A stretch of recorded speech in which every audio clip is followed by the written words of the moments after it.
Ginagsa sa mga Dabawenyong Katoliko ang San Pedro Cathedral alang sa unang adlaw sa Misa de Gallo. Malipayon sab ang mga manindahay ug kakanin gawa sa simbahan tungod kay nakabalik na sila sa pagpaninda.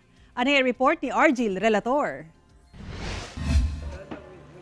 Gawa sa mismong entrance gate sa San Pedro Cathedral, gipang butangan na og inspection area sa matag entrada pa lang sa kalye padulong sa maong simbahan.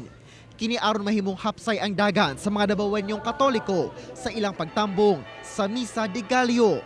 Sa kadaghan sa mga tao, lakip ang dalan, gipamutangan na sab og lingkuranan aron mapwestuhan sa mga manimbahay. Karong wala na limitasyon sa ihap sa mga manimbahay, balik normal na ang kadaghan sa mga tao, sulod o gawas sa simbahan.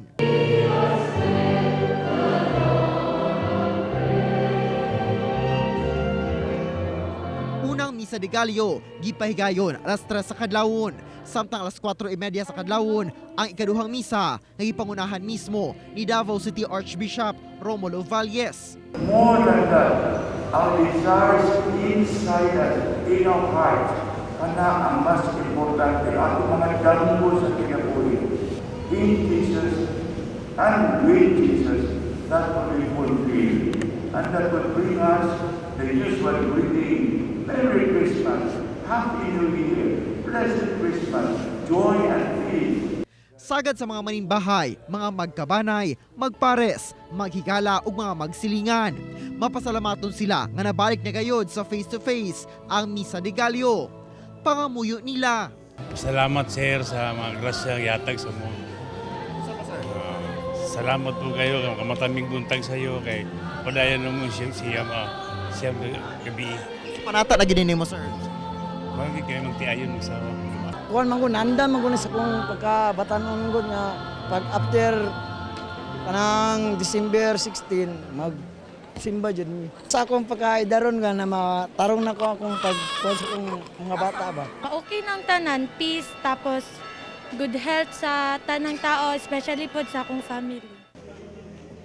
Og syempre, dili makompleto ang pagtambong sa Misa de Gallo kung dili makapalit sa mga kakanin nga ginabaligya gawas sa simbahan, labi na ang ginakahinamang puto bongbong. Balik sigla na ang pamamaligya og kakanin, humana balik na ang pagbungtar og snack bazaar. Matud sa kakanin vendors, nahimo na sad nila kining tinuig nga panata. Malaungon sila nga makabawi-bawi sab karong tuiga. Mas mayo sir kay murag makaka-income magaway. Taga-tuig yun, sir. Itong pandemic lang naundang. Oh, sir. Bless Japon kayo. Nagpahigayon sab og Misa de Gallo ang Southern Philippines Medical Center.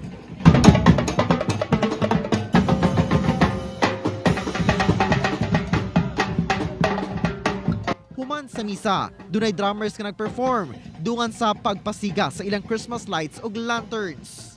Kauban si Metro Awing sa kamera. Ako si Argil Relator para sa One Mindanao.